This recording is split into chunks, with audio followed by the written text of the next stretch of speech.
Meus queridos irmãos, minhas queridas irmãs, aqui é o Padre Paulo Ricardo, acolhendo você mais uma vez no nosso programa Testemunho de Fé, e nós queremos, neste domingo, recordar e celebrar a solenidade dos apóstolos São Pedro e São Paulo. É claro, todo mundo sabe que o dia de São Pedro e de São Paulo é dia 29 de junho, mas é uma festa tão importante que aqui no Brasil nós a transferimos para o domingo seguinte para que todos os fiéis tenham a oportunidade de celebrar estes apóstolos, principalmente o príncipe dos apóstolos, São Pedro, que nos leva a celebrar e rezar pelo Santo Padre o Papa, porque, claro, o Papa é o sucessor de Pedro e nós, católicos, sabemos da importância do papado. Então, o evangelho desse domingo é o famosíssimo evangelho da profissão de fé de São Pedro, no capítulo 16 de São Mateus, versículos de 13 a 19. Jesus faz uma espécie de pesquisa de opinião. Ele até agora, ele já pregou o evangelho, já fez milagres e, claro, as pessoas começaram a suspeitar que ali tinha alguma coisa de especial, mas ainda não chegaram a fazer o ato de fé profundo de reconhecer que ele é não somente um profeta importante, mas ele é o próprio Filho de Deus que se fez homem.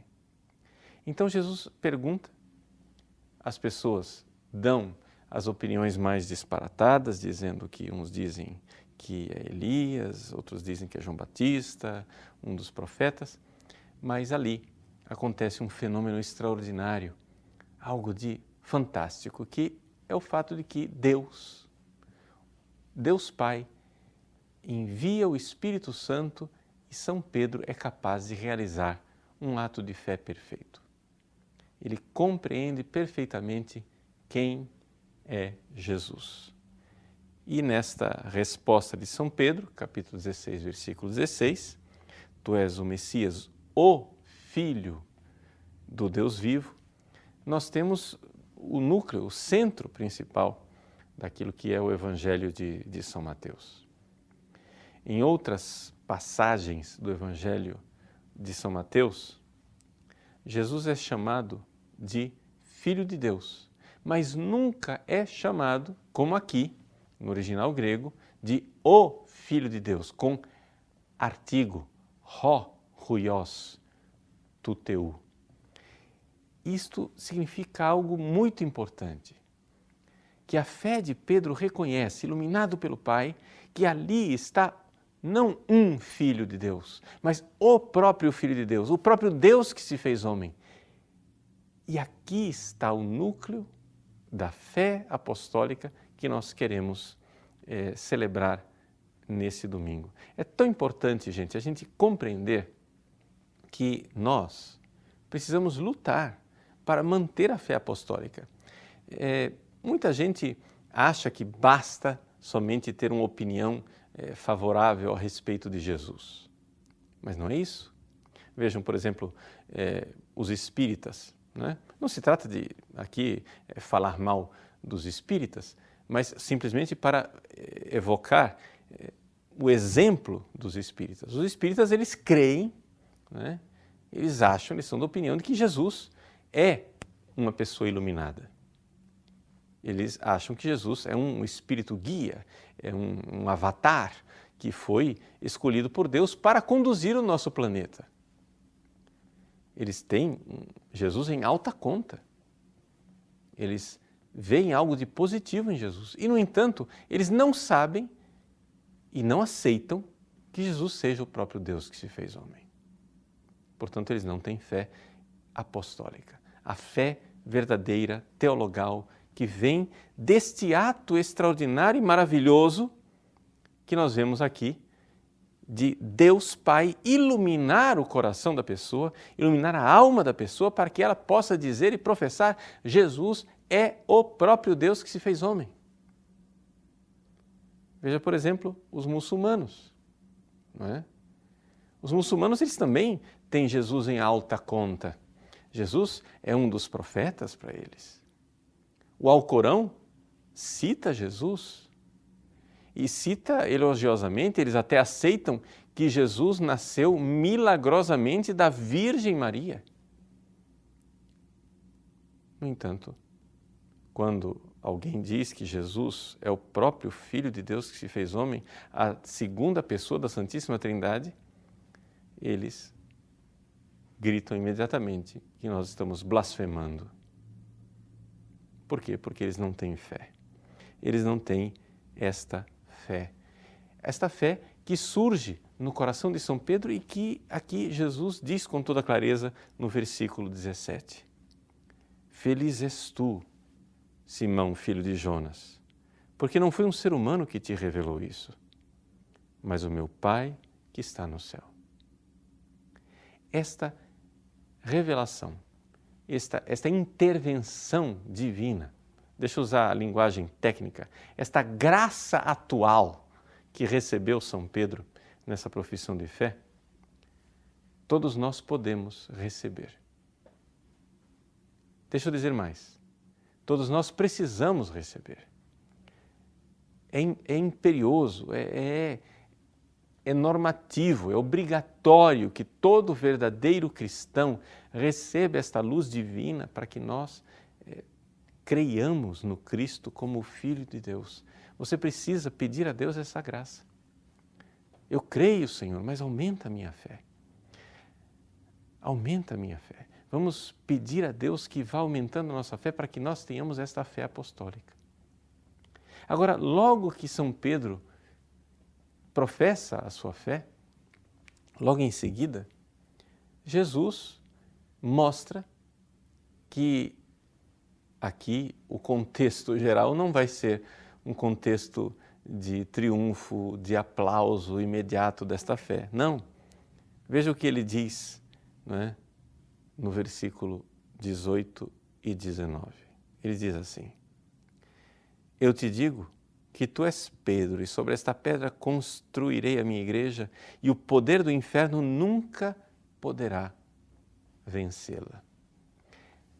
Veja, essa passagem que está aqui, ela é cheia de expressões semíticas, então é por isso que a nossa tradução litúrgica, ela adapta o original, porque o original poderia ser incompreensível para nós.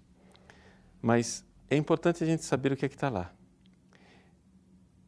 Jesus quer edificar a igreja sobre uma pedra firme.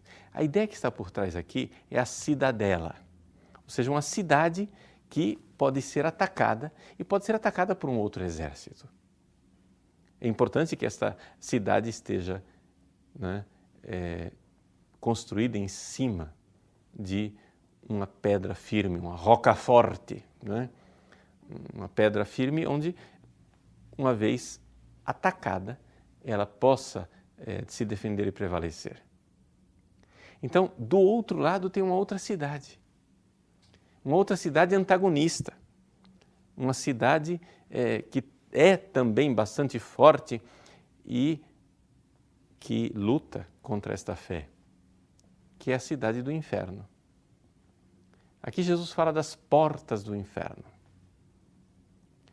Sim, a nossa tradução não fala de porta, fala de poder do inferno.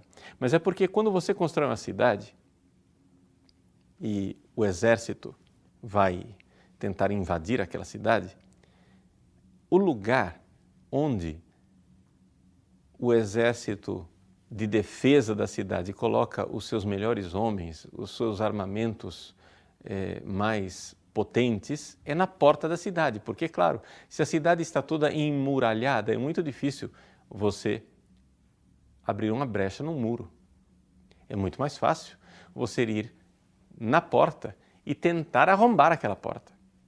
É por isso que o poder de uma cidade, né, o poder dos soldados, a milícia da cidade se concentra na porta e é lá que está verdadeiramente o conflito, é lá que está a guerra. Então nós temos aqui duas cidades em conflito, a cidade de Deus e a cidade do inferno. A cidade de Deus é chamada de igreja. A cidade do inferno tem as suas portas que não prevalecerão. Ou seja, os seus poderes infernais não prevalecerão. Então, vejam que aqui o cenário não é um cenário romântico, é um cenário de verdadeira luta. E luta para preservar a fé, por quê? Porque se esta fé permanecer intacta, então a igreja está intacta. Se a fé dos apóstolos permanecer ao longo dos séculos, então nós estamos na igreja de Cristo. Mas se a fé dos apóstolos não for preservada nesta pedra firme, nesta roca forte, nesta cidade inviolável, né, da igreja, então as portas do inferno prevaleceram. Ou seja, a outra cidade venceu. A igreja desapareceu do planeta, sumiu do mapa. Não existe mais a igreja. Vejam que isto aqui é de profunda importância. Por quê? Porque as pessoas, de uma forma geral, elas têm uma opinião contrária. Se você for perguntar a opinião do católico médio, mal formado, que não recebeu uma catequese adequada, você disser assim, olha, se uma pessoa, um católico, tiver uma fé meio herética, entendeu? Ele não é bem católico, ele é meio espírita, né? Ele acha que Jesus é um avatar, é um iluminado, não é bem Deus não, é só um grande líder religioso, um fundador das grandes religiões mundiais, as religiões monoteístas. Se você achar que Jesus é isso, mas você tiver uma vida caridosa, você amar o próximo, você cuidar das pessoas, dos pobres, dos desvalidos, você acha que esta pessoa que tem uma fé torta, mas tem um amor para com os pobres, para com os desvalidos, você acha que essa pessoa que vive, né, o amor ao próximo e tem fé torta é um bom cristão? A maior parte das pessoas vai dizer sim, é um bom cristão. Não é? Ou seja, aquele católico que vai à missa no domingo e vai no centro espírita, né, no outro dia da semana, mas que faz tanta caridade, que ajuda no lar dos órfãos e faz filantropia, para usar a palavra mais adequada. As pessoas, de uma forma geral, acham que aquele é um bom católico. Mas a grande verdade é que esta pessoa não faz parte da igreja. Por mais que ele seja batizado, não é? Embora ele seja batizado, ele não faz parte da igreja, porque se não houver a fé dos apóstolos, a igreja não existe. Veja, espiritualmente falando, a primeira coisa que nós temos que fazer é preservar a fé. Se esta fé crescer e nós formos crescendo de fé em fé e a graça de Deus for agindo no nosso coração, nós então teremos inevitavelmente uma vida reta. Nós vamos começar a ver as virtudes crescerem. Se existe alguma coisa, né, se eu tenho fé reta, mas minha vida não está mudando, é porque eu não estou buscando, eu não estou tendo vida de oração, não estou procurando, né, as graças atuais de Deus, etc, etc. Ou seja, esta fé é uma fé informe, é uma fé que não é viva, mas eu sou membro da igreja. É uma situação meio anormal, né? É como eu sou membro de um corpo.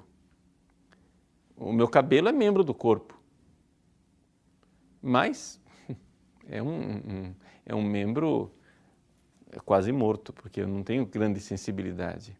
As minhas unhas são membros do meu corpo, mas é um membro, né, que eu meio que tenho que entender a sua limitação. Então, os membros da igreja, aquelas pessoas que têm a fé reta, mas que vivem em pecado mortal, porque são egoístas, porque fizeram do pecado um projeto de vida, etc., esses membros são membros mortos da igreja, mas são membros da igreja. Por quê? Porque a igreja está onde está a fé. Esses membros mortos da igreja são chamados a ressuscitar, a recobrar a vida, a mudar de vida, largar o pecado, começar a amar, ser verdadeiramente filhos de Deus. E aí nós temos a igreja resplandecente nos santos. O exemplo mais luminoso dos membros saudáveis, né, da igreja são os santos. O mais luminoso de todos os membros da igreja é a própria Virgem Maria. Não é? Então, vejam, que beleza, isto é sim o projeto da igreja. Mas, quando a pessoa não tem fé, ela não é membro da igreja de forma alguma. Não é? Vejam, por exemplo, lá, enquanto Jesus estava nesse mundo, ele escolheu 12 apóstolos, convidou esses 12 apóstolos para seguirem a ele. Os 12 apóstolos, todos tinham fé inicialmente.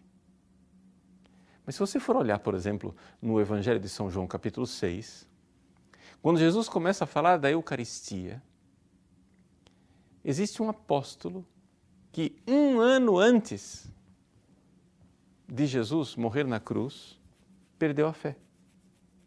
Foi Judas. Jesus, né, quando as pessoas começam a abandoná-lo, começam a ir, porque dizendo que aquele discurso dele, aquela conversa dele de pão da vida, vocês têm que, quem comer a minha carne, beber o meu sangue, etc., etc., eles dizem, não, isso aí é muito difícil de acreditar nessa palavra dura. As pessoas começam a ir embora. E aí Jesus, então, pergunta para os 12. São João capítulo 6, versículo 67. Vós também quereis ir embora? E Simão Pedro, esse mesmo Simão que respondeu aqui no Evangelho, né, o primeiro Papa, o príncipe dos apóstolos, ele diz, a quem iremos, Senhor? Só tu tens palavras de vida eterna. Todo mundo fica comovido, e muito justamente comovido com essa palavra de São Pedro, mas as pessoas param por aí e não leem o resto do capítulo. Mas no resto do capítulo, Jesus diz uma coisa importante. Ele diz assim, veja, Simão diz, nós cremos firmemente e reconhecemos que tu és o Santo de Deus. Veja a profissão de fé de Pedro. A profissão de fé de Pedro, que em São Mateus acontece aqui em Cesareia de Filipe, não é? No Evangelho de São João, ela acontece também, ela se repete nesta outra ocasião em que na sinagoga de Cafarnaum Jesus fala e faz aquele discurso do pão da vida, aquele sermão do pão da vida e Pedro professa a fé e diz, nós cremos. Jesus então responde, versículo 70, não vos escolhi a vós os 12? Contudo, um de vós é um diabo. E ele falava de Judas, filho de Simão Iscariotes, pois este, um dos 12, iria entregá-lo. Vejam que 1 ano antes de Judas trair Jesus, Jesus já está dizendo que ele é um diabo, por quê? Porque ele perdeu a fé. E quando um membro da igreja perde a fé, ele perde a ligação com a fonte da vida. É como se nós tivéssemos um computador desconectado, não é? Pode ser que ele continue funcionando com a bateria durante um tempo, mas se ele não plugar, se ele não se conectar com a fonte de energia, ele está com os dias contados. A igreja existe onde existe a fé. E se nós perdemos a fé, já não somos membros da igreja. Se você comete um pecado mortal e perde a caridade, sua situação é lastimável, mas você ainda é membro da igreja. Mas se você perde a fé, aí nem mais membro morto e incompleto da igreja você é, você simplesmente saiu desse corpo. Então, celebrar a festa do príncipe dos apóstolos, São Pedro, e de São Paulo, esses dois apóstolos, essas duas colunas da igreja que derramaram seu sangue para preservar a fé e para transmitir a fé, é celebrar a fé que nós precisamos manter e pela qual nós precisamos lutar. Se nós não mantivermos esta fé, nós perdemos completamente a nossa relação com a igreja verdadeira. Por isso, a conclusão óbvia e evidente, não é, dessa nossa reflexão é que nós precisamos, neste domingo, fazer e renovar o nosso ato de fé. Afinal, no que é que nós cremos? Eu creio em tudo o que crê e ensina a Santa Igreja Católica. As pessoas acham que a fé é uma coisa complexa. Santo Tomás de Aquino, na Suma Teológica, ele se pergunta: será que a fé é uma ou a fé é múltipla? Por que ele faz essa pergunta? Ele faz essa pergunta porque parece que a fé é múltipla, né? A gente crê em várias coisas, por exemplo, no credo. Todo domingo a gente se levanta e tem uma lista de coisas que a gente crê, né? A gente crê em Jesus Cristo, seu único Filho, nosso Senhor. A gente crê que Ele foi concebido do Espírito Santo. A gente crê que Ele nasceu da Virgem Maria. A gente crê que Ele padeceu sob Pôncio Pilatos. E assim vai a lista da nossa fé. Então parece que a fé é múltipla, porque tem vários artigos de fé. No entanto, Santo Tomás de Aquino diz, não, a fé é una. A fé é única. Por quê? Porque eu creio no que crê a igreja. Depois eu posso, estudando o catecismo, descobrir no que é que crê a igreja. Vamos supor, como aconteceu comigo quando eu era adolescente, eu não sabia que Jesus era Filho de Deus. Mas eu tinha fé. Isso que São Pedro está professando aqui no Evangelho, dizendo que Jesus nós cremos, tu és o Filho de Deus, isso, quando eu era adolescente, eu não sabia, mas eu tinha fé.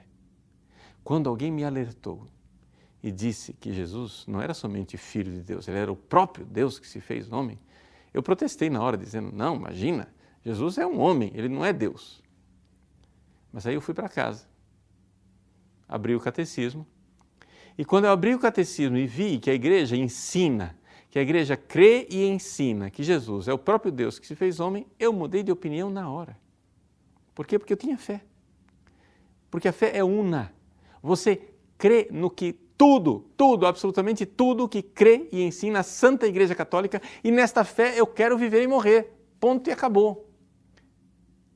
Mesmo que eu, por ignorância, esteja achando, seja de uma opinião ignorante de que a fé da igreja é outra. Mas nós precisamos nos manter nesta fé apostólica, de tal forma que é simples saber o que crê a igreja. Basta olhar para a história de 2000 anos.